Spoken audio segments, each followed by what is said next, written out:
Let's move over to the guys that catch the passes outside, that make all the big splash plays, the divas they like to call them. Let's look at your top receivers. Who's number one on your list? I mean, this is a no-brainer. You got to go with Calvin Johnson. The guy has speed, leaping ability, hands, single cover, double cover, triple cover, throw it up. Calvin Johnson to come down with the ball. I mean, this is a no-brainer. Calvin Johnson. Especially when he's in an offense where essentially, as many targets as they have, he's the only target that Matt Stafford looks for. Exactly. You wouldn't count a guy like Burleson as a threat, or any one of the tight ends they have, Pettigrew and Scheffler.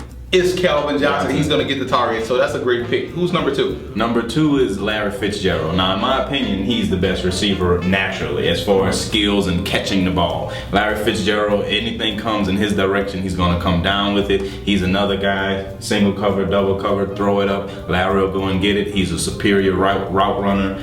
You know he's going to compete at the highest level week in and week out. You can't go wrong with Larry Fitzgerald. Last year had a down year, didn't have a lot of touchdowns, but if they get that quarterback situation figured out in Arizona, Fitzgerald's going to put up some big numbers. And the addition to Michael Floyd is going to help him out a lot, Exactly. because that's going to draw coverage away and give him more of those one-on-one opportunities where he can open up the offense and should catch at least 100 passes. That's a really good option right there. Number three. Number three, he missed time last year, but you got to go with Andre Johnson. He, before the injury, model of consistency. Here's a guy hard to cover, over 6'3", 220 plus pounds. He's a freak of an athlete, and he competes at a high level at all times as well. And Andre Johnson is just one of those guys who he racks up the yards after the catch because of his strength and his speed. So you can't go wrong with him, especially in that Houston offense. He's one of the best runners of that over route, that dig route that they have in the league, because you need to run that route in particular to that offense, because that's coming off play action.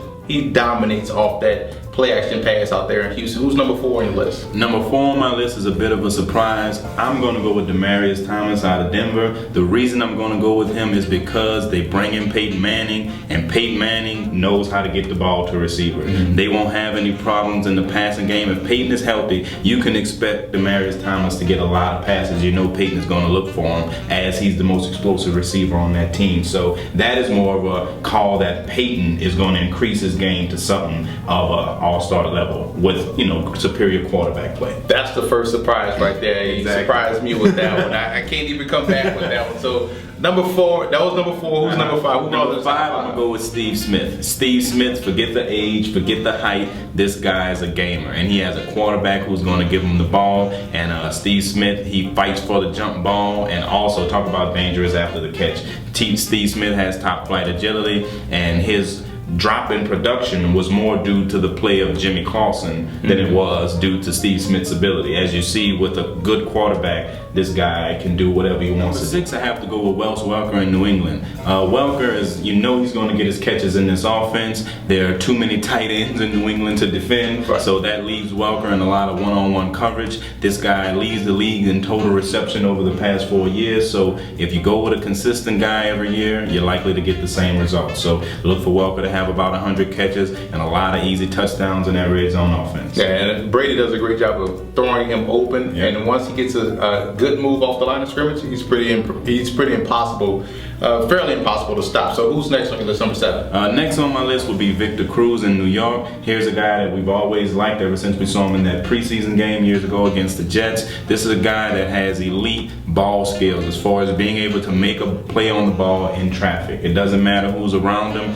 and after he comes down, the guy is very hard to tackle. Victor Cruz has great wiggle once he catches that ball, so that's how he ends up making a lot of plays in that system. He's a special athlete. Yeah, he's dropped a lot of passes last year, but his game breaking ability and his knack for showing up big when they needed, like that 100-yard touchdown reception against the Jets last year in the regular season, was impressive. So I'll say this, Cruz is a guy who doesn't shy away from the big play. Right. He wants the ball, and like you say, you gotta like that. This is a guy that makes more plays than he hurts you. Exactly, I agree with that wholeheartedly. Who's number 8 on your list? Number 8 on my list would be Greg Jennings in Green Bay. Now, I tend to stay away from people that play in a well spread out system where the quarterback dishes the ball out to a lot of people, but Greg Jennings has proven to be Aaron Rodgers' #1 target. And he's another guy that is very dangerous after the catch. When you see Greg Jennings catch that ball, you can guarantee he's going to get about 15 more yards at the time he catches the ball. So Greg Jennings, although that he plays in the system where they spread the ball to a lot of receivers, he has proven time and time again to be Aaron Rodgers' #1 target. Consistency, consistency, consistency, and that's what you want. And he's a very good receiver. He runs great routes, and you mentioned his after the catch ability, phenomenal. So who's next on your list? After that, I have Brandon Marshall out in Chicago. I figure the reunion between he and Cutler will be one of the ages. When you talk about all of the offseason moves they had, Brandon Marshall is going to be hard to double cover because they have a guy in Alshon Jeffrey who's just as dangerous as far as demanding double teams. Then you have Hester in the slot. So I expect Brandon Marshall, with his ability, his size, his agility, his hands, forget the off the field stuff, this guy on Sundays is one of the best receivers in the league. Now, you had Thomas fourth, and now you have Brandon Marshall. Explain that decision, because I want to make sure I get this right. Well, I want to let you know that I do believe Brandon Marshall is a better player than Demaryius Thomas. Okay, all right. But I want you to know that I'm going off of Peyton Manning's ability as a quarterback. If Peyton Manning is the quarterback,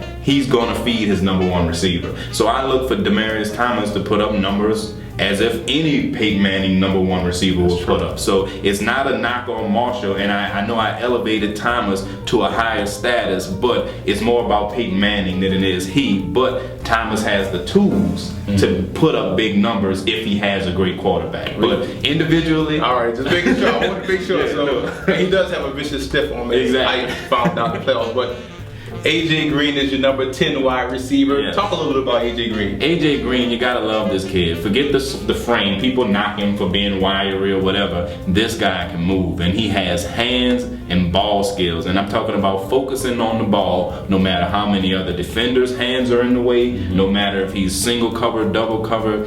AJ Green, and we always talk about this, great body control. When he's trying to adjust the passes, he can contort his body into any way to make a reception. So I love AJ Green, loved him in college, and I wasn't surprised by what he did in his rookie year in Cincinnati. Yeah, absolutely correct. This guy catches everything thrown his way. Great receiver, one of the best receivers, young receivers in this league. Give him a full offseason. You draft Mohamed Sanu. You have 2 good tight ends in Orson Charles and Jermaine Gresham. It's a lot of coverage that's going to be drawn away from AJ Green, so you should do some great things. So let's take a look at some other receivers where you have the rest of these guys rated for this year's fantasy football draft.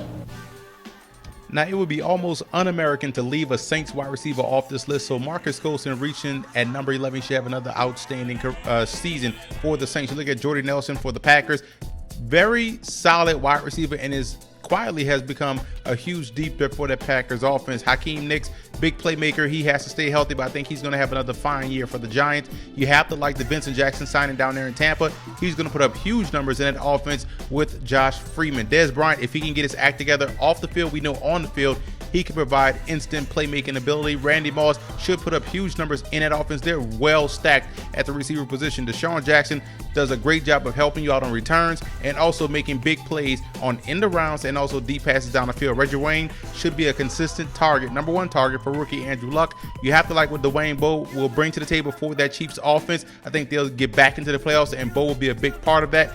Mike Wallace, all he catches is deep balls, so he should have at least 7 to 10 touchdowns this year on deep passes downfield. Ryder White, consistent #1 threat for the Atlanta Falcons. He's going to split his catches with Julio Jones, the opposite wide receiver. So both guys will be around this 20 to 21 range. You also have to like Brandon Lloyd going to the New England Patriots, catches everything thrown his way. He has the best set of hands I've seen in the league. Robert Meacham will be the deep threat for the Chargers, so he should have his fair share of catches, but they have a lot of talent to spread the ball around, so that's why he's this low on this list. We have a rookie jumping in on this list at number 25. Michael Floyd should do a great job of drawing coverage away from Larry Fitzgerald, and he should handle his own corners in his own right because he's definitely a very good player. You look at Michael Crabtree for the 49ers, should be a beneficiary of the coverage that Randy Moss would draw away and the tight ends would draw away.